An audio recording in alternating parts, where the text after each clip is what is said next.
Hi, I'm Cash, and welcome to Cash Talks Football. You know all the nonsense about me coaching all over, doing blah blah blah blah. Let's try to get straight into the video of Tottenham against Everton.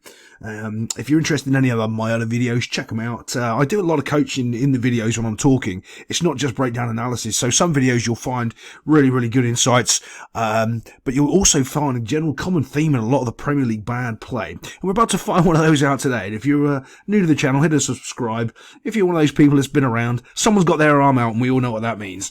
Right, so let's have a little watch at the Tottenham build-up and how this is going. Everton actually, I've got to give their hats off to them. Since their 10-point deduction, they've actually sort of rallied together. If they hadn't had that, they might have been pretty. They're not going for Champions League spots or anything like that, but they'd be up the table. They'd be up there. They'd be in the sort of like the 12th to 8th sort of spot in that mid-table fight. They're actually getting together, doing quite well together. Now, however, that could be that they've rallied together because of the 10-point deduction. That's a different argument. But so let's move this on and let's just show you what's happening here. As this little pass goes, boom, right. We take a little snapshot with a picture of what's going on. Oh, look, as we pointed out, someone in the Premier League has raised their arm. Now we know what's about to happen. He's about to score because you are bad at football. Right, you cannot be in this situation and tell someone to mark that man when you are 1 yard away from him. Like, what are you talking about? Like, look at that. That is absolutely pathetic. Look, mark him. Look, he's pointing at him. What are you doing? And as we can see, this ball goes in motion here. And now we have two players chasing one football. As we know from the age of 9, if there's one football, two players can't kick it. But two players here try to kick it. So they chase it here, and it's just bad pressure. See, what you can do is one of you's going, the other one's backing him up ever so slightly. Not both of you pressing like that, because all of a sudden, with one step through, everyone in now is out of shape. But don't worry, he's still pointing at his man. Please, can someone come and mark him? He doesn't know what he's doing.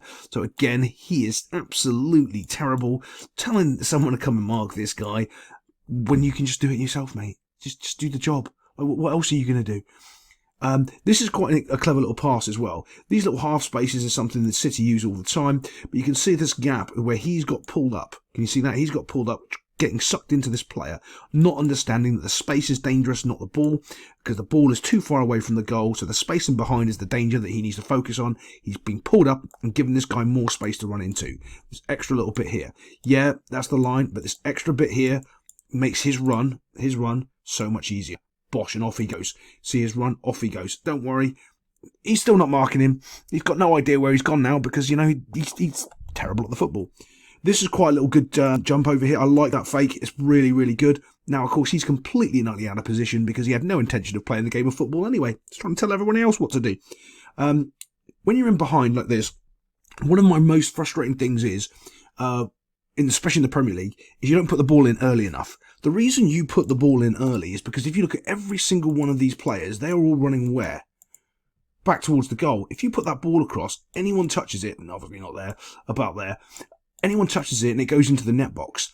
If you give them time to stop and reset, they can defend it. So you do want to whip that ball in early because everyone is running onto it. You don't want to stop, and they do that here, which is brilliant. Nice ball in early.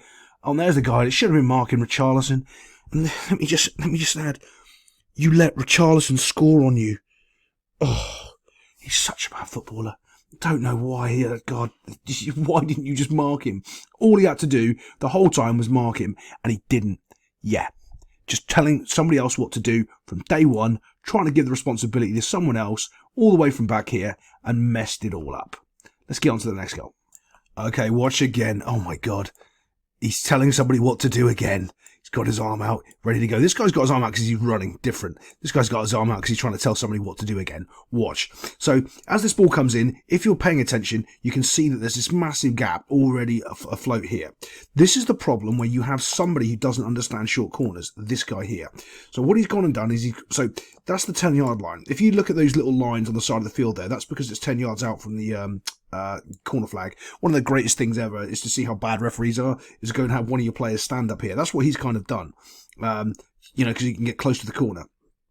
But here's the other issue. When you do that and you get isolated, and because you should really be here, you give them this pocket of space unless you can afford to have another man, not him, another man come out with you. And you can't because they've overloaded, they've got loads of players to go, unless one of these three here that aren't marking anyone, or this guy with his arm up wants to actually come over and do something. You can't do this because the two will beat the one every time.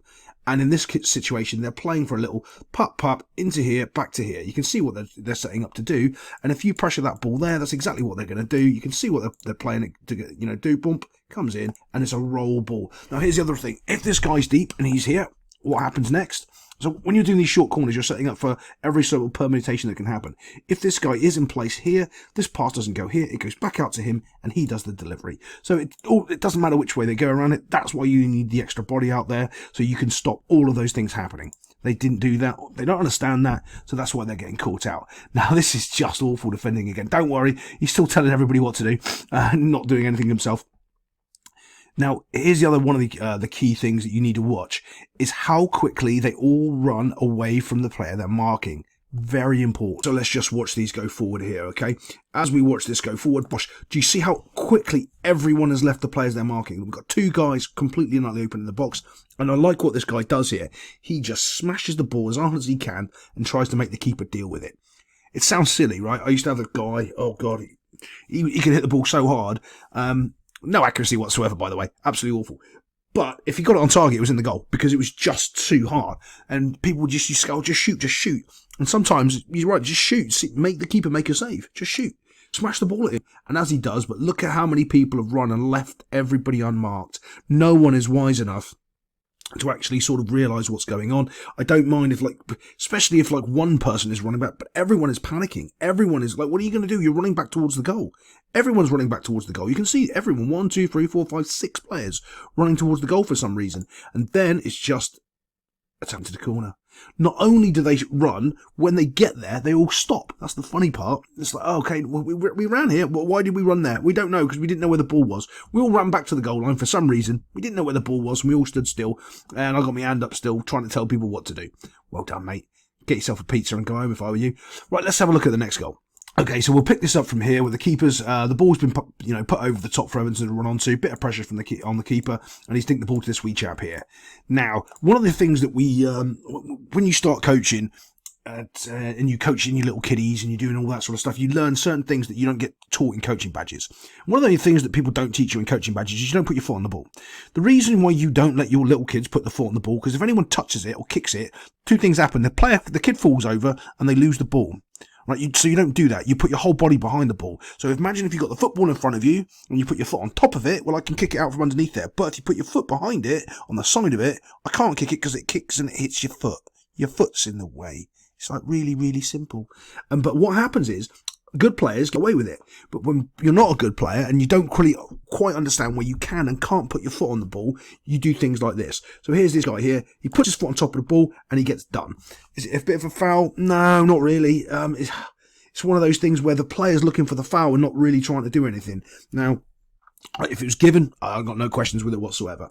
But he's put himself in a danger, putting his foot on the ball and trying to do something. Just play football. Just play football. He could go straight back to his keeper. He could go straight over here. He could do lots of different things. He doesn't. And he dives on the floor. So he's like, oh, no, I'm in pain. No. Get up, play the game. If he was just stronger there, he would have been absolutely fine. And let's move this on quite quickly.